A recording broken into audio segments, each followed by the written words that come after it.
from Fidel Castro and new ideas which he has introduced.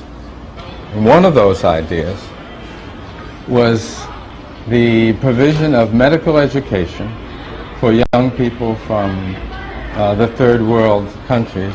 And the idea emerged that we in some parts of the U.S. would welcome Cuban doctors as Cuba has sent doctors to other parts of the world. Fidel's response was, while we would be willing to send doctors to the U.S., your State Department would probably frown upon that. So if you send us your bright youngsters who dream of being doctors, we would provide full scholarship for them to study medicine. The only condition being that they return to communities of need, medically underserved communities in your country. We therefore took seriously Cuba's offer and began to recruit young people from those areas of our country that were intended by the scholarship offer. That's the story. That's how it happened.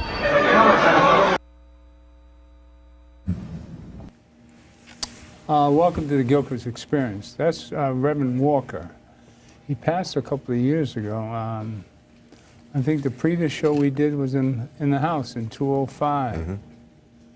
Very close to him. He actually brought Fidel Castro's brother to, remember that meeting up on 155th Street? Right. Reverend Walker, quite an innovator. Raul Castro, he brought. Raul came. Right? Yeah. And we're just talking about Cuba. I'm going down to Cuba on the 20th. Oh, man. And hopefully I can interview some of these doctors. That's awesome. We had a doctor that graduated from Elam, and she was supposed to call us or Skype in, but there was some confusion. She had babysitting chores to do, and we couldn't get her on this week. But I'm excited about this. I get to go to Cuba. I'm going next month. You're going this month. I'm going next month. August for 5 days. Hopefully I can get to see some stuff. That's beautiful. All right. But this is a phenomenal, taking American citizens down to Cuba and teaching them medicine, how to be a doctor, a real doctor, not a hustler, not just somebody that's out there trying to get $1 out of you, but people who are dedicated to believe in helping people, curing people. And this particular doctor I was supposed to have on today had been interested in hemp oil, which is weed, refined, telling you about the CBDs in the hemp oil, curing cancer, curing epileptics, all sorts of, there's certain ingredients in the brain that seem to produce this certain ingredients. So this CBD gets in contact with certain enzymes in the brain and cures parts of the body. This is all in the documentary, which I'm going to show you a piece of it. Do you have weed one ready? I'll just give you a little indication of what marijuana is doing, so just getting you high. But people need to be mindful.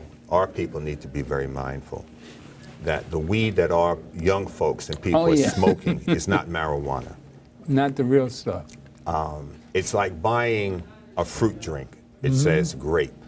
It might be 2% grape, and everything else is an additive along with water. What young folks are smoking out there is not marijuana. Yeah. It is a concoction of numerous chemicals and plants. When I was a kid, marijuana grew in vacant lots in East New York. Yeah. City blocks of marijuana. We know what marijuana smells like. And what these kids are smoking, and what people are smoking out there, that is not marijuana. So don't think that upon listening to what we're talking about today, that you should go out and buy a nickel bag and think that it's going to enhance your health. Conversely, the rot gut that our young people are smoking is destroying them. It's not enhancing their well-being. So keep that in the forefront of your mind. That's true. And the hemp oil is an extract from the plant. Right. They're not utilizing the entire plant. They're extracting that oil and those essences out of the plant to treat people. The National Institute of Health did an extensive survey on hemp oil, and it was published. Also, I think one of the major universities in New England recently did a report on it, and the fact that it does treat numerous illnesses. There's also a plant in the West Indies. I got cassava in my mind, but it's not cassava, which has been proven to kill numerous cancers. Maybe it'll come back to me later in the show. But they have suppressed that information. Of course. Because they don't want people using something that is on the planet, God-given, free. It's a fruit. That's right. They want people to use the pharmaceuticals. That's right. And we need to be mindful of big pharma and how healing and health is being manipulated. We need to be in a state of wellness. My sister was taking some medication, and she had all these medications. I said, what are you doing? She said, well, I have this. I said, well, you got 5 or 6 different medications here. I said, is it better? She says, no. I said, what are you taking it for? Yeah. If you're not better, why are you? And you don't need to be sustained in the same condition. We need to become well. Right. That is healing. Not to be spending money for 5, 10, and 15 years perpetuating the problem and never getting good health. That's exactly what the pharmaceutical companies are doing. They get you on these blood pressure medications, and the first time you stop taking them because you're addicted to that certain amount of dose of whatever they're giving you. I know. And whatever you do, you have to start to wean yourself off of this kind of medication, because it's all a scam, a medical scam. When you see the truth of it all coming out, and let me run this thing on weed real quick, and we'll come right back at you. You got the weed one ready?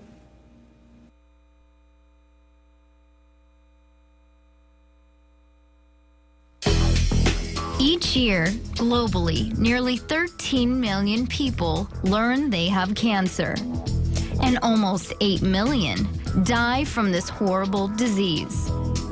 In addition to cancer, millions more suffer from chronic pain, Alzheimer's, post-traumatic stress, arthritis, and countless other diseases and ailments. These conditions are serious, but what can we do to solve these problems and illnesses plaguing our country? What if that one little thing was marijuana? In the next hour, we'll hear the stories of people who have healed their life-threatening diseases with cannabis and learn about a newly discovered system in our bodies that may just hold the secret to keeping us healthy and disease-free. Most people think of marijuana as just a stoner's drug. Well, forget all of that, because CBD and THC, actual chemicals found in this plant, could just be the key to saving your life.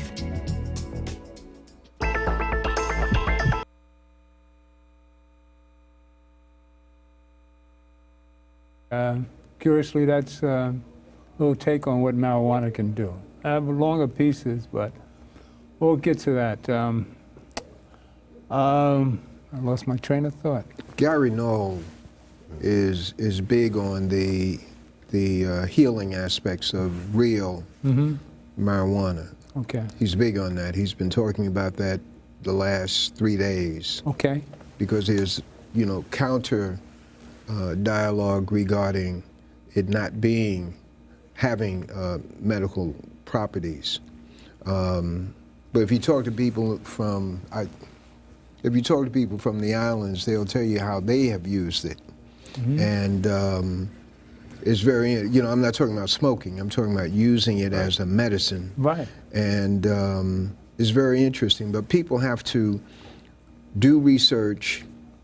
They have sources within their own families, like a grandmother, a great aunt, and particularly people who have relatives from the South who are old, and when I say old, I'm talking about in their 80s and 90s who are still with us. They know remedies. I'm not talking about marijuana. I'm just talking about the principle. They know remedies and cures for things, but they're not going to talk to you in the modern day because you're going to brush them off. But if you seek after that information, they will share it with you. And the same thing with people from the Caribbean. There's just a wealth of information that's available if we pursue it. And regarding Big Pharma, one of the values of this show and shows like it is that it should open the minds of people to do research. Well, let me see what this medicine, this pharmaceutical does for me, and what's the side effects. That's really up to the individuals who are seeing this program now, and as opposed to just taking someone's word that this is for this is for that. Because just with the children being given Ritalin, they're having reactions, and then they're being given a so-called medicine. I don't like to call them medicine, a drug for the reaction. And then there's another reaction, and before you know it, they're on multiple drugs themselves. So we have to be as conscious individuals, we have to be very, very open to exploring information, going after information to save ourselves and save people in our families. Yes. Well, like Graham said before, the reefer out here in the street today is not what we used to get. Because I remember back in the 60s, I could get Acapulco Gold, and man, He was giggle all day. I mean, so you weren't like Clinton or Obama. You were a I real smoked. pothead. I was a pothead. I didn't like drinking. Drinking made me a completely different person. That Marine would come out of me when I was drinking. But pot would make me giggle and laugh, and I was nicer. So I was a pothead instead of a drinker. There are so many. I remember some of the old remedies my grandmother taught me. And I had a co-worker. He said he had to leave work early. This was shortly after 9/11. His grandson had a very high fever. I think it was 104, 105. A baby can suffer brain damage at 105. So I told him, go ahead. He lived in Pennsylvania. Said, go on, get out of here. Don't worry about it. So I said, quick, call your daughter. And he got her on the phone. I said, do you have some onions at home? She says, yes. I said, do what I tell you to do. It'll save your baby's life. Cut the onion up in slices. Put the slices of the onion on your baby's feet and put the sock on. I said, do what I'm telling you to do. He'll suffer brain damage if you don't get his temperature down. And Joe left to drive back to Pennsylvania, out by Watertown, the Water Gap. He got home, he called me, he said, Spoon. He said, his temperature's 98.6. I said, that's what it should be. He says, how did you know this? I said, it's an old remedy. Yeah. Onions on the soles of a baby's feet will draw the heat. And he said the onions were dry. It pulled the fever out of the baby. The feet. You go to the doctor or the pharmacy, they're gonna have you giving something to your kid. No, onions don't have a side effect other than the odor, all right? They didn't even have to internally give it to the child internally. Another thing, inflammation. A lot of people have inflammation, they have aches in their joints. There are various causes for inflammation due to the food you're eating. My wife had a bad sprain. We were leaving to go to Hawaii years ago. She sprained her ankle, and she wanted to climb all the way up to Diamond Head, outside of Honolulu. I said, baby, she said, no, I'm gonna do it. She's limping. She made it up. We took a lot of pictures, come back down.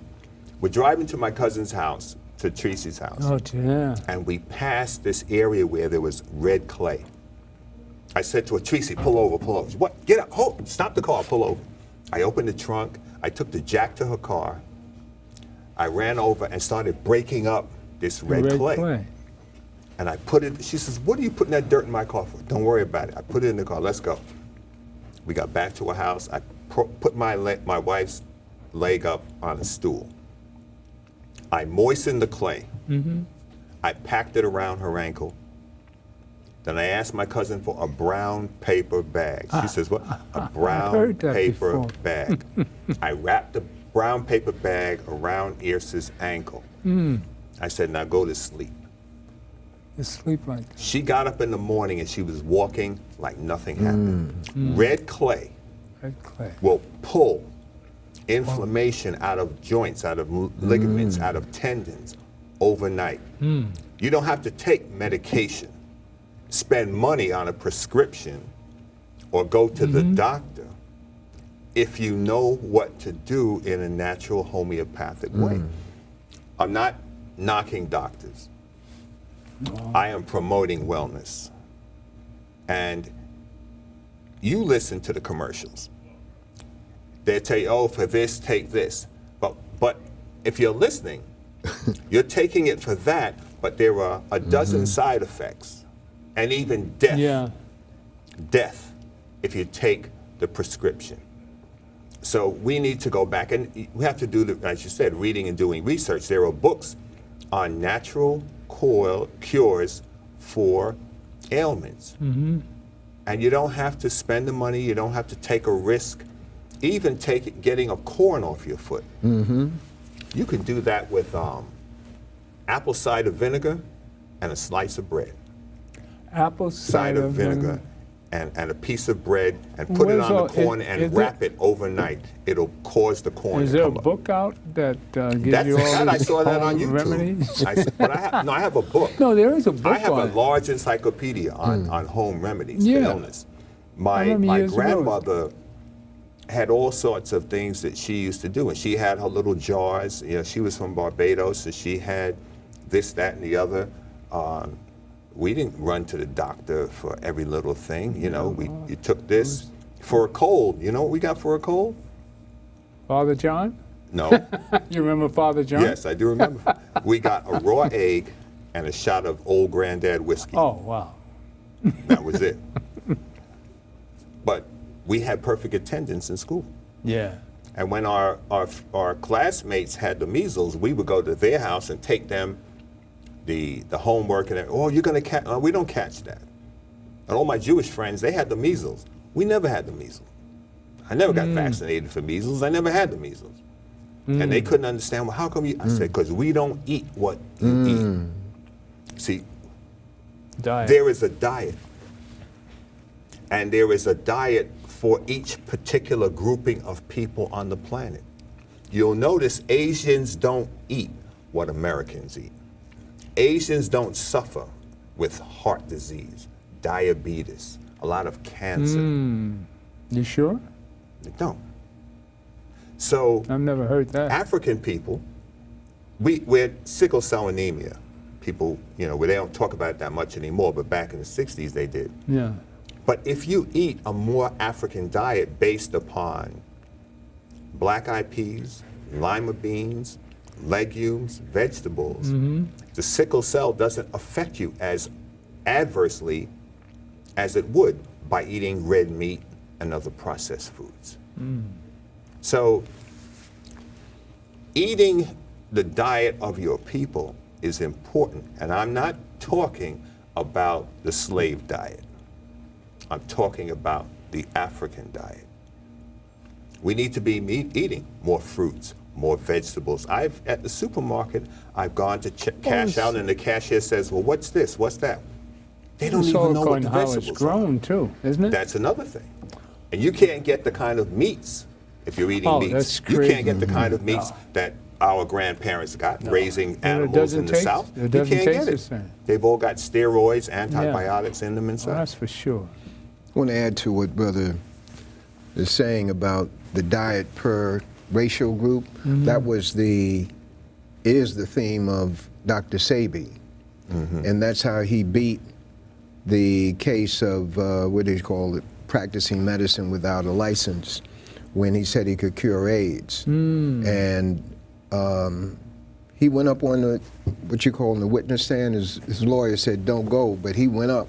His argument is, when we were brought over here, when we were brought over here to be made slaves, you didn't bring our diet with us. Okay. So therefore, the medicine or the herbal formulas that he developed were specifically for remedying black people, remedy other people too. White folks came to him too, but that was his mantra, and I couldn't understand it initially. I said, "All right, run it again." Did he die under suspicious circumstance? Yeah, he died in Honduras. According to what we understand, Honduras. he died in prison. He was in jail, they said, for bringing in money, undeclared money, into Honduras. That's the story we got. But what do you suspect? now, look, Sabi, for me, Sabi was a. They say a prophet is not recognized or appreciated in his own home. Right.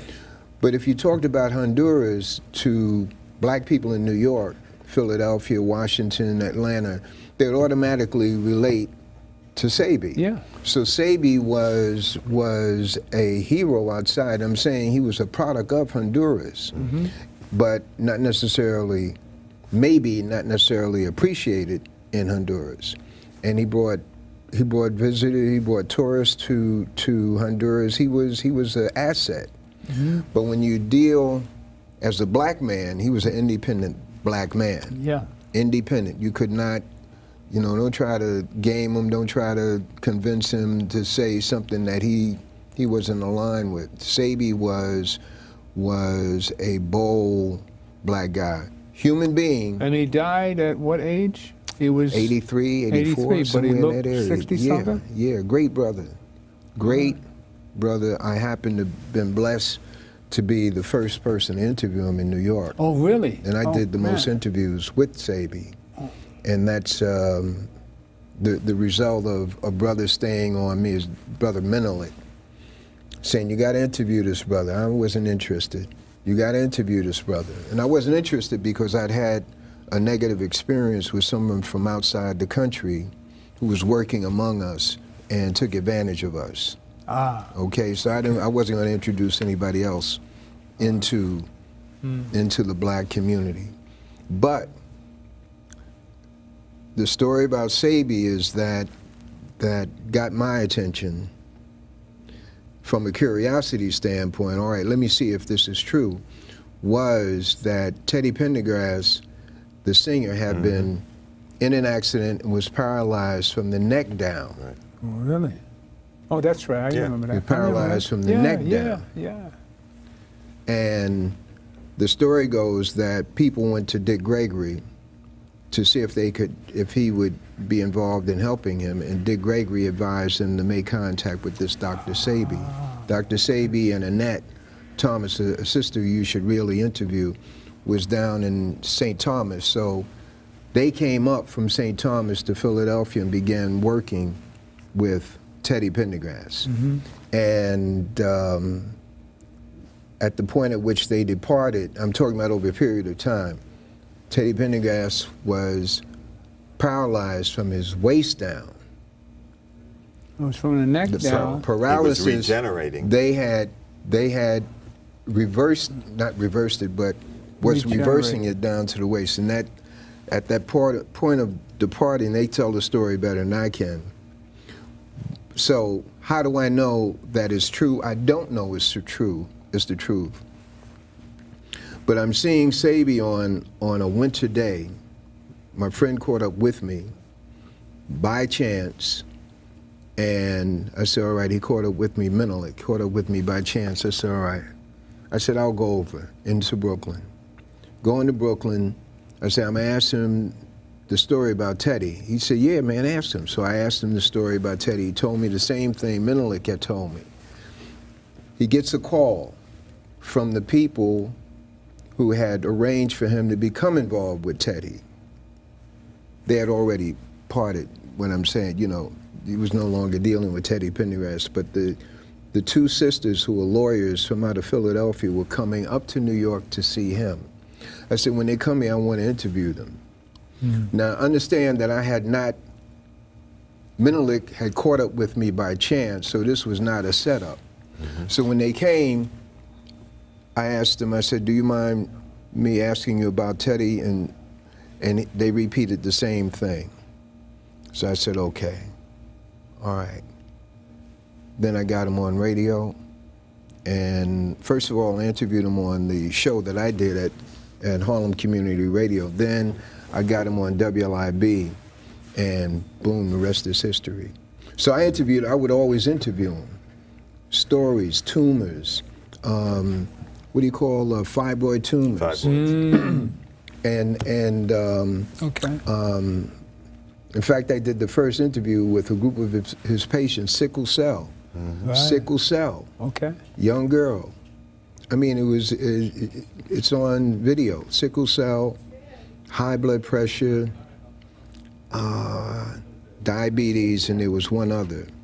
But the sickle cell story was, what Sabi explains about sickle cell is acid in your system. So therefore the blood cell takes on a sickle. So what you have to do is withdraw from acid forming foods.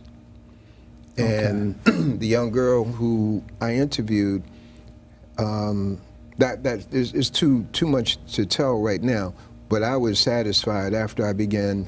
And then my own lady, she went on the first fast that he had, 90 days. 90 days, that's another story, 90 days. And her hair had been coming out. During the 90 days, nothing but water?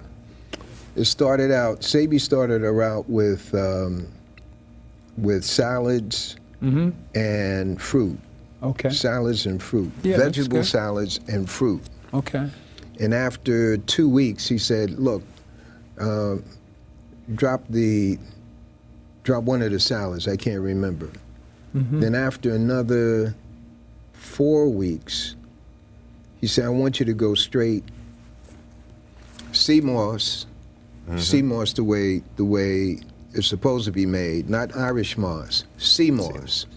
Sea moss and its herbal compounds. What's in the sea moss?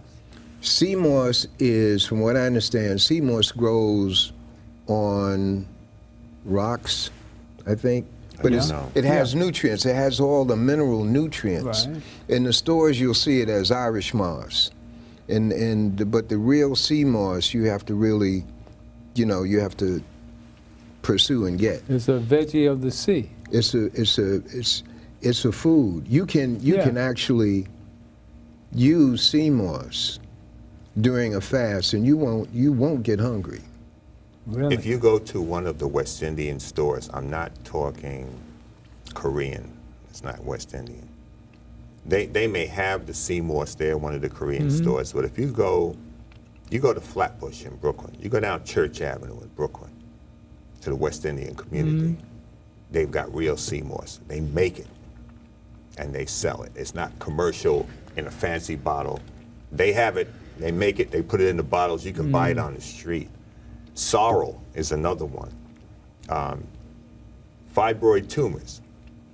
Women they're going to the hospital to have these tumors removed. That's unnecessary. Right. He spoke about the acid. How do you pass fibroid tumors? Here's how you get rid of tumors, period. Okay.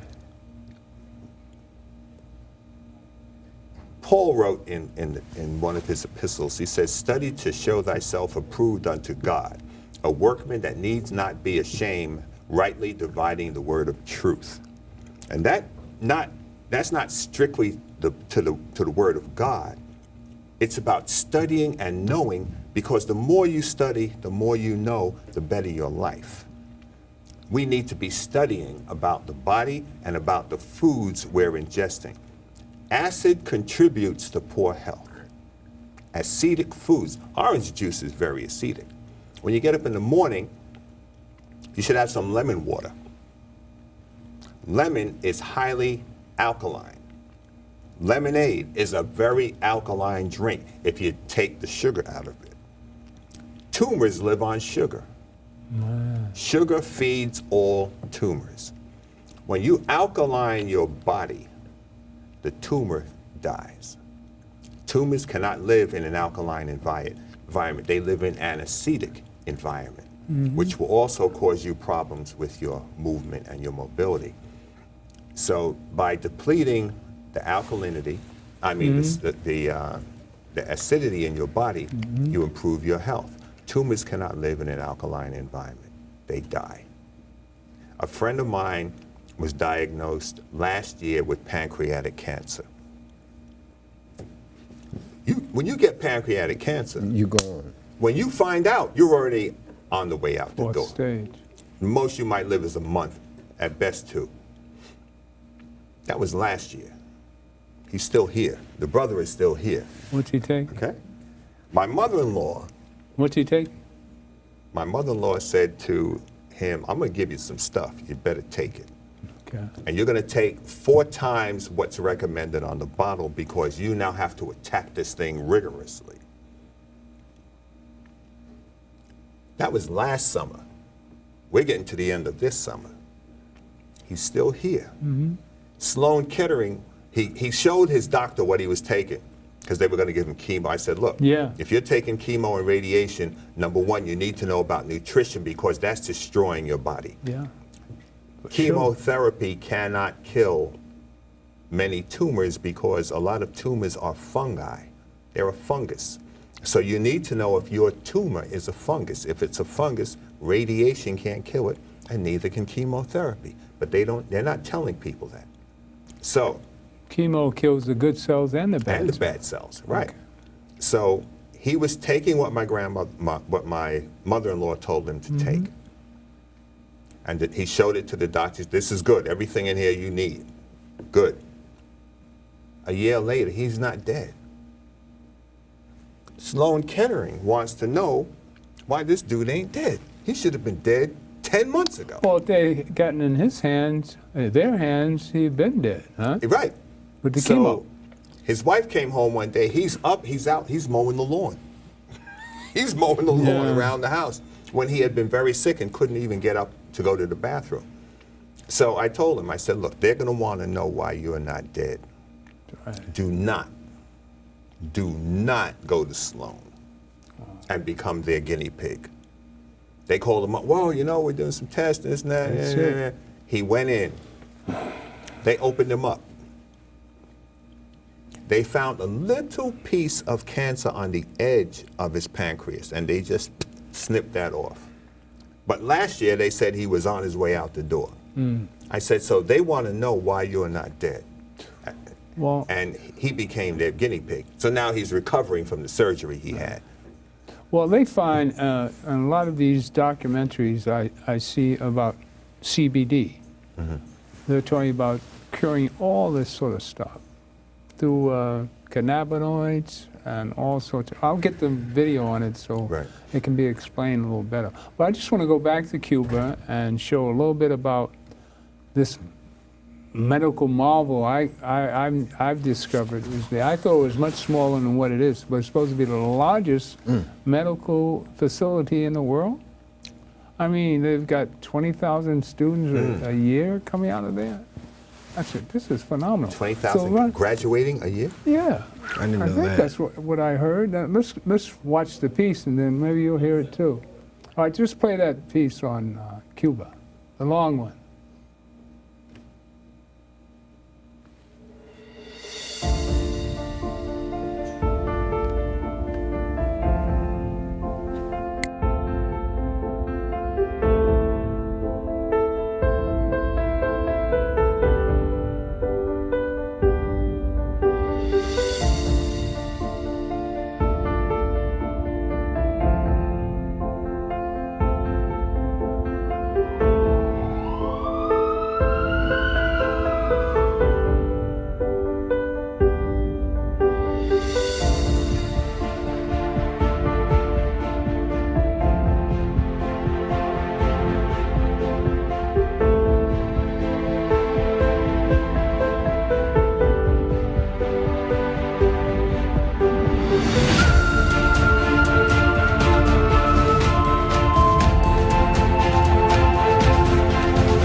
Secretary General Ban Ki-moon has called Elam the most advanced medical school in the world. And it's no wonder, considering that the institute has graduated 20,000 doctors in over 120 countries. I want to tell you how 20,000 remarkable young people from over 100 countries ended up in Cuba and are transforming health in their communities. 6 years of medical education and room and board, and it's all free. How can one of the poorest countries in the Western Hemisphere give away something so precious to so many and expect nothing in return? The Latin American Medical School was started in 1999 as a response to the destruction caused by Hurricane Mitch in Central America, particularly in Nicaragua and Honduras. The Cuban government, and in particular Fidel Castro, had decided to begin a medical school to be able to serve the long-term needs of those countries so that they would not have to find themselves with massive destruction in their country and not enough medical attention, not enough doctors. There were a number of countries like Honduras, Nicaragua, Guatemala, and Bolivia who were represented. The students that arrived were able to take advantage of a free scholarship to study medicine. The Cuban government didn't ask anything of them except that they go back into their communities, into communities that needed medical assistance, that needed medical doctors, and that they work to ensure the health of every single person within the communities that they came from.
Now that's exciting.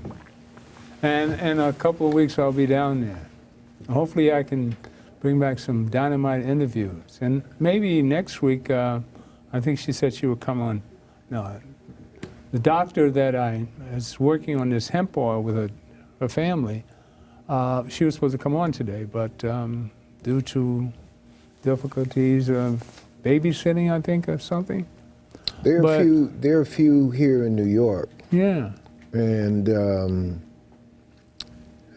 as I watched that, I'm sorry. They're dedicated. They're truly what a doctor wants to be. Most of the doctors out here have scams with pharmaceutical companies, and it's in and out. You get as much money as you can, you know. I mean, you see them all over the place. You see the system here. It preaches such greed, and that everything that you're involved with, you have to make $100,000 at least, or you're not in the vogue. It's the tuition payments that you're weighed down by. Exactly. And costs or something like that. It's astronomical. So 6 years of medical school down there is worth what, $1 million maybe? What does it cost to go to medical school? I have no idea. $100,000, $200,000 a year? Yeah. Well, look at the guy that had the pharmaceutical company. They just convicted in federal court for the hedge fund, the guy that had jacked the price up 5,000%. See, this is what the greed of the country, the greed of capitalism, on the lives of people, is more important than the lives of people. Well, you see this whole healthcare thing. And they don't realize the greatest resource of this country or any country is the people in the country. It's not gold, it's not silver, it's not money, it's the people. And if your people are not well, your country will collapse. It'll collapse. So, one of the friendliest nations on the planet, I've been told, and I've been there, so I know the people are very, I mean, not self-centered. The Danes, the Danish people, they have socialism to the hilt. I mean, you've got free education, free medical, free everything. And if you work too hard and get too greedy, they tax you 50%. So if you go on vacation 2 months out of the year, and if you like to work hard, but I mean, you go to their medical system and people are there to help you, not kill you with chemotherapy. I mean, it's nothing but, even the doctor last week said the reason why they won't stop chemotherapy and try these other different diversions or other healing devices is because of the money involved. The money it costs to kill somebody. I'm gonna say chemotherapy instead of hemp oil. I know a guy died and knew that his friend was getting better taking hemp oil, but the insurance wouldn't pay for it. And his whole family said, well, you got to go the regular route. And he died as a result of chemotherapy. And he knew he was being, he knew he was dying from the chemo. So, but I know how marijuana has helped people. I know a girl that was on breast cancer, never smoked in her life. She was losing weight, and I convinced her, I said, smoke some pot. I mean, I've heard a lot of people tell you get back your appetite, and it helps you as a side effect. So she smoked like crazy. I mean, she found out it worked. She said, thank you, Winston. And she wouldn't even touch the stuff. So, I mean, there's healing out there. And as you see in Cuba, they're dedicated to healing people. Now, a youngster through IFCO, Reverend Walker's group, can sign up. You can, I don't have the number up, but I'll give it to you next time we're on. IFCO. You can sign up if you want to become a doctor and go to Cuba and learn medicine for free. Cuba has the best medical schools in the Western Hemisphere. Not Harvard, not Yale, not Columbia, not Rockefeller. Cuba has the best medical schools. Fantastic. And you're getting hands-on right away. Exactly. No theory alone, but theory and hands-on. But you have to promise to go out and help people. Be a real doctor. Heal. Well, you know, they're immersed in that work during the time that they're in the school. Yeah. And that automatically, for many, makes a connection between the grassroots people and themselves, where it lessens the elitism, in my opinion. But there's a young sister whose parents got her to go, and I haven't interviewed her yet, but the family was conscious.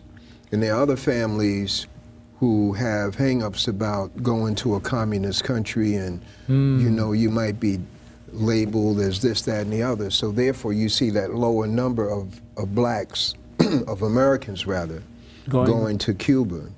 My own experience was recommending to 2 different families, but it was, you know, thank you, Leroy. You know, but they're you know, a lot of them are coming from another zone. Yeah. And people see this, and I bet you they're bewildered that there's such a thing going on in Cuba. And that they don't know about it. Yeah. Because of the American government, all the propaganda. Yeah. Fidel Castro was not a communist. He was a nationalist. Socialist? He was a nationalist who loved his country. Yeah. The American government thought that they could Uncle Tom this guy after they realized they got to get rid of Batista. And Fidel was educated here. So they figured they could put him in place and he could become their puppet just as Batista was. Fidel was a nationalist for Cuba. Che Guevara was a medical doctor. That's right. A medical doctor, but he cared about his people. These guys cared about their people. The people over and against everything else. So when Fidel came into power, he told the Americans, take your prostitutes, take your drugs, take your mafia, and get the hell out.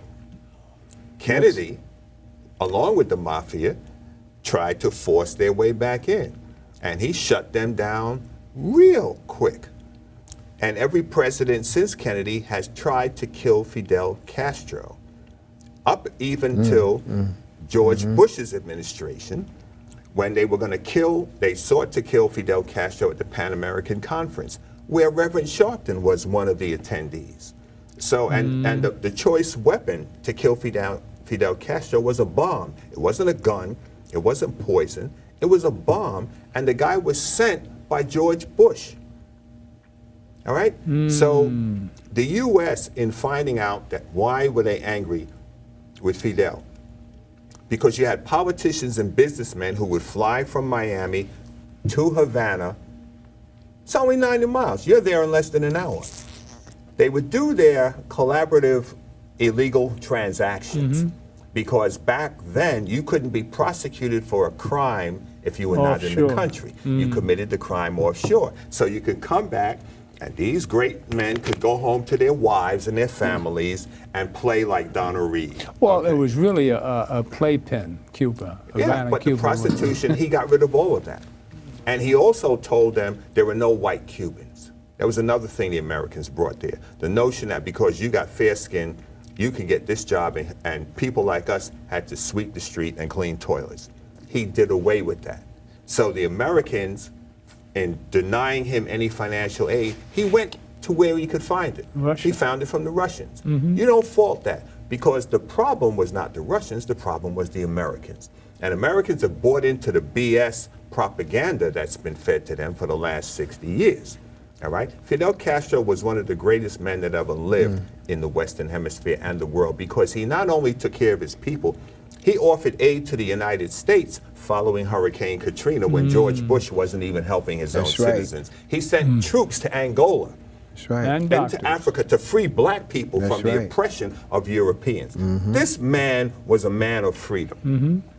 And I've respected him from 1959 when he stayed at the Teresa Hotel. He said, I'm not going to the Waldorf Astoria where they'll kill me. I'm going uptown where my people are. That's right, 59. Then they wanted to portray him as a group of individuals plucking chickens. And remember that? I mean, they're great at putting out stories. But why haven't we heard anything about this doctor business? I'm sorry. I mean, how is it that we haven't? Well, it started in '99. Well, so the last 18 years, we're just hearing about training doctors in Cuba. Who's ever talked about this other than this show? Well, Reverend Walker, because of Reverend Walker. Right, but who has talked about it? Nobody else. Nobody. You had his daughter here. CNN isn't going to cover this. MSNBC, not Fox, not CBS, not ABC.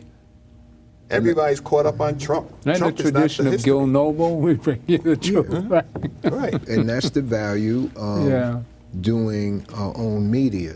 We have to get Chris back on again. Noble. No, Chris Noble. Yeah. Yeah, we have to. And our feast. I sent you a video of him and Valentine. Did you get it? Yeah, I saw it. Did you watch that? You want me to step out? I'll come back in 5 minutes. The introduction to that clip said a resource-poor country. That's right. However, Fidel saw his people as the resource. So they weren't poor. They were underdeveloped. He made his country literate. He sent out doctors into the bushes. The Chinese did the same thing. They call them barefoot doctors, barefoot teachers. And the aim was to make their people, the Cuban people, literate. I'm sorry, soursop. Yeah. Soursop is the plant in the West Indies. It kills cancer. That's Not just one. It kills over 12 different cancers in the human body. And the National Institute of Health has done studies, and they destroyed the material. All right? They don't want people to know. Soursop. You can go go online, look it up, read about it. It kills cancer. You go to in Harlem. Soursop. Watkins on 125th Street between Malcolm X Boulevard and Fifth Avenue. They have the soursop leaf. Well, I venture to say this hemp oil is going to come. Well, we talked about this for the last 10 years. And moringa. Moringa is another one. And black seed oil. seed oil. Black seed oil. So when are we going to the pharmacy business? This is not pharmaceutical. It's well, all herbal healing. it's Genesis 1:29. Was that Dr. Sabers? Was that Dr. Sabers? Sabies. Sabi from What? Honduras. In terms of what? Was he a natural holistic? Yeah. Okay. So some of these remedies familiar with his you? wife makes the compounds. Okay. Annette, who's down in Atlanta, she supplies, and so he left people with the knowledge. Okay. And I tell you, you know, one of the humorous stories. Wow, I just thought of another one. One of the humorous stories was Sonny Carson. Sonny Carson had a friend, and Sonny Carson had a friend. They were getting married. His friend was married, and the woman was in her 50s, but they wanted a child. Sabi said, "No problem, no problem." She had that baby. In her 50s. She had that baby. She had that child. What was the ingredient? I can't tell you because I would. Annette would be able to tell you. Annette travels between here, Atlanta, and New York, and she was his aide, his assistant in New York, and she knows. She has seen what we would call miracles. Really? In terms of people being healed under his guidance. He, you know, a sickle cell story, the girl, you know, the girl was always absent. They were about to fire her, and she was in the hospital at the time that she was brought to the attention of Sabi, and they were going to do a hysterectomy on her. Whoa. The young girl, but they couldn't because her blood count wasn't up. So the aunt had heard about Sabi, came to Sabi, told him what the situation was. He gave her the compounds, Maya and some other compounds, to give the girl in the hospital, but not let the medical people know. So her blood count goes up. Oh, they ready to do the operation, but the aunt had seen what the compounds could do, said, no, we taking her home. The girl went into a crisis within a week. So, and the aunt brought her into Sabi's office at that time on Flatbush. And Flatbush said, I'm not going to help her until she tells us what she ate. I'm not going to help her. She said, I didn't do anything. I didn't need anything outside the program. I didn't need anything. And she finally fessed up. Right. So when I'm interviewing her, so I said, well, what did you eat that caused the crisis? And she said it very low. I said, I'm not hearing you, sis. She said a pork chop. Oh, God. So behind that, she became well, meaning she adhered to the diet, became well, and had a child. And what had introduced her to Sabi was the fact that they were going to do a hysterectomy. The fibroid tumor situation that I saw, a lady had doubted Sabi. Yeah. A coworker had told her about Sabi, and she said, you know, then she goes to the doctor, she has a fibroid, and they want to operate. She said, no, let me go see Sabi. She comes to Sabi, he gives her some compounds. I'm at Sabi's office this particular day, and people in the where they greet the people at, Sabi, you got to come here, you got to see this, you got to see this. So Sabi goes up and said, Leroy, come here, Leroy, come here. So the lady had brought in the fibroid in a Dannon yogurt cup. She had passed it. She had passed it. Oh my God. How did it look? Wow. It looked like when we used to get chickens from the chicken at the meat market. You go to the pulp, where they would kill them at the. You kill the chicken, Look like a and gizzard? the chicken have all eggs in it, but they don't have the shell on it. You never seen that. You've seen that. Wow. And it. I remember it from a little boy, and it looked just like that. Wow. Genesis 1:29, God says, I've given you every plant and herb yielding seed, which for you shall be your meat. Meat is not animal, Yeah, it's plant. right, The right, closest right. thing molecularly to human blood is chlorophyll. And a lot of people don't eat vegetables anymore. Right. They're eating chlorophyll. McDonald's, they're That's the eating sea Burger moss. King, Popeyes. That's the sea moss. That too. The sea moss. You need the chlorophyll. the fruits, Right. and you definitely need the green chlorophyll. vegetables to Right. stay healthy. Right. I would recommend seriously for folks who have not gotten into the book, How to Eat to Live, Part 1 and Part 2. Yeah, that's what I was thinking about. How to Eat to Live. And they can also see it in the Final Call newspaper, a page each week, How to Eat to Live. They can also see Black History in the Amsterdam News. Herb Boyd. Every week, Yeah, he we does have a to- tremendous we haven't had job. him on His in a book on while. Detroit. Did you read it? Oh man, that's a good book, man. Did you read it? I didn't finish it, but it's a good book. Well, we'll have to get him back. I'm going to read it and we'll get him back on. Herb good comes on Oh, there's a periodically. crisis. There's a mini crisis in Cuba right now. It's on the news as I was leaving. I heard. You heard about that. So I Yeah. hope that doesn't interrupt our travel.